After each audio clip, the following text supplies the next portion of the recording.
Я поїхав воювать в ДНР, та сів я у свій новенький БТР. Як я, хлопці, не сражався, та рашистів не боявся, навпаки відразу обісрявся.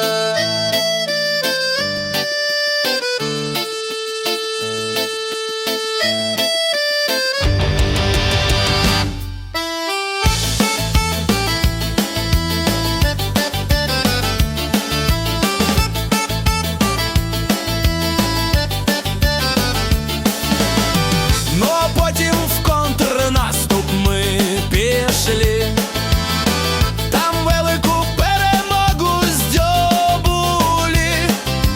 Тільки я в польом попав, контрнаступ я просрав, відтоді я більше не воював.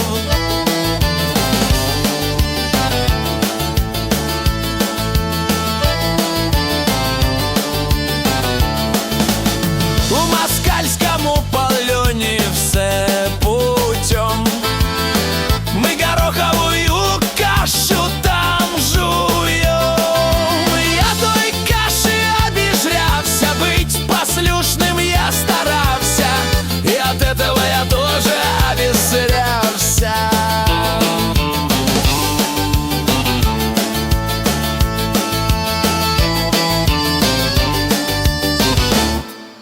Я на обмен не согласен, хоть убей.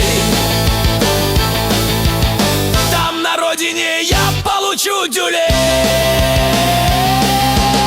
а потом меня отправят снова в бой. Я теперь хочу, Россия, быть с тобой.